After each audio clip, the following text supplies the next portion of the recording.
महाभारत काल अर्थात द्वापर युग में हनुमान जी की उपस्थिति एवं उनके पराक्रम का वर्णन मिलता है। हनुमान जी ने रामायण काल में भी कई बड़े बड़े महाबलियों का घमंड तोड़ दिया था, फिर चाहे वो रावण हो, मेघनाद हो या बाली हो। यहाँ तक कि स्वयं लक्ष्मण जी भी महाबली हनुमान के पराक्रम को मान गए थे। लक्ष्मण जी को शेष अवतार माना जाता है। उन्होंने ही बाद में महाभारत काल में बलराम के रूप में जन्म लिया था। तब उन्हें अपने बलशाली होने का घमंड हो चला था। द्वारिका में बलराम जी ने कई दानवों और असुरों का वध किया था। उन्हें अपनी भुजाओं, गदा और हल पर अत्यधिक घमंड था। एक बार उन्होंने पौंड्रक द्वारा भेजे विशाल काय वानर द्वीप से मुकाबला करके उसे परास्त कर दिया था और उसे अपने एक ही मुक्के से मार दिया था। उसे मारने के पश्चात तो बलराम जी का अहंकार 7वें आसमान पर चढ़ गया था। बलराम जी को अपने बल पर अत्यधिक अहंकार हो गया था। भगवान श्री कृष्ण ये बात भली भांति जानते थे। श्री कृष्ण ने बलराम के घमंड को तोड़ने के लिए एक योजना बनाई। इसके लिए उन्होंने हनुमान जी को याद किया। आज हम जानेंगे कि महाबली हनुमान ने बलराम दाऊ का अहंकार कैसे तोड़ा। उससे पूर्व यदि आप इस चैनल पर नए हैं तो चैनल को सब्सक्राइब कीजिए और बेल आइकन को भी अवश्य प्रेस कीजिए ताकि हमारे नए वीडियो सबसे पहले आपके पास पहुंचे। तो चलिए शुरू करते हैं।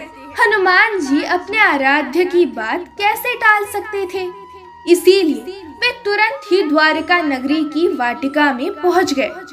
ये वाटिका बलराम को अत्यधिक प्रिय थी। उस वाटिका का निर्माण भी बलराम ने स्वयं ही करवाया था।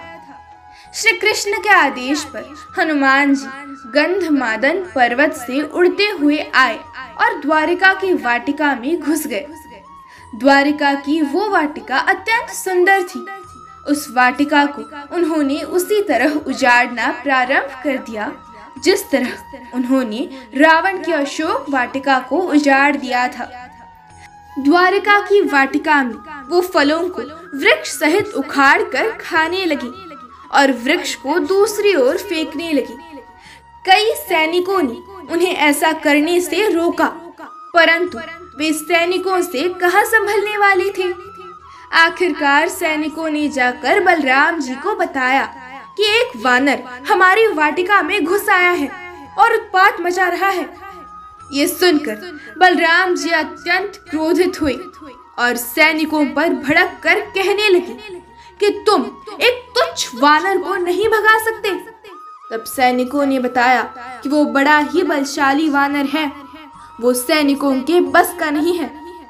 ये सुनकर बलराम जी स्वयं उन्हें एक साधारण वानर समझकर अपनी गदा लेकर वाटिका से भगाने के लिए पहुंच गए।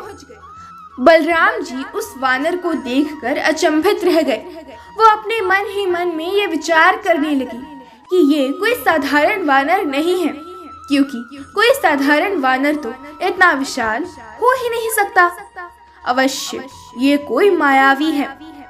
बलराम जी ये नहीं जानते थे कि ये और कोई नहीं अपितु स्वयं हनुमान है, जो भगवान श्री कृष्ण की आज्ञा पाकर यहाँ आए हैं। बलराम जी ने देखा कि वो वानर किसी की भी ओर ध्यान नहीं दे रहा है, केवल फल खाने में ही व्यस्त था वो। बलराम जी ने हनुमान जी के पास जाकर पूछा, हे वानर, कौन हो तुम और इस वाटिका में क्या कर रहे हो? तुमने इस संपूर्ण वाटिका को ही उजाड़ दिया है। किंतु हनुमान जी ने बलराम जी की बात को अनसुना कर दिया। भगवान श्री कृष्ण की माया के कारण बलराम जी की आंखों पर पर्दा पड़ गया था, जिस कारण बलराम दाऊ हनुमान जी को पहचान नहीं पाए थे। बलराम के बार बार पूछने पर भी जब हनुमान जी ने कोई उत्तर नहीं दिया तो बलराम जी को अत्यंत क्रोध आ गया और इसके पश्चात दोनों के मध्य युद्ध शुरू हो गया। बलराम जी ने पूरी शक्ति से हनुमान जी पर प्रहार करना शुरू कर दिया, किंतु हनुमान जी पर उन प्रहारों का कोई असर नहीं हुआ। कई चेतावनियां देने के पश्चात भी जब हनुमान जी नहीं मानी, तो फिर बलराम जी ने अपनी गदा निकाल ली और फिर वहां उनका हनुमान जी से गदा युद्ध शुरू हुआ। युद्ध करते करते बलराम जी थक हार कर हाफने लगे और उन्हें समझ नहीं आ रहा था कि किस तरह इस वानर को काबू में करूं।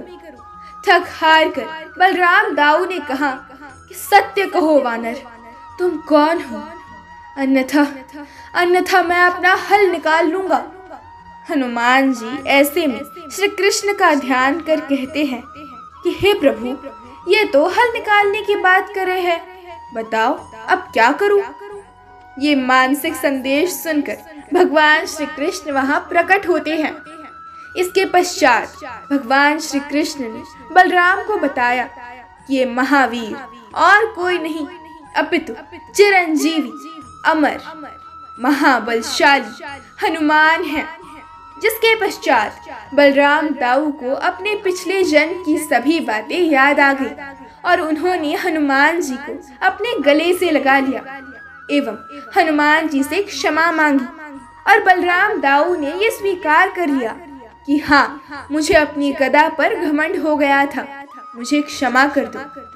इस प्रकार महाबली हनुमान ने भगवान श्री कृष्ण के ज्येष्ठ भ्राता बलराम दाऊ का घमंड तोड़ दिया था। अहंकार से कभी किसी का भला नहीं होता, इसीलिए अहंकार से हमेशा दूर रहे। जय श्री राम, जय हनुमान।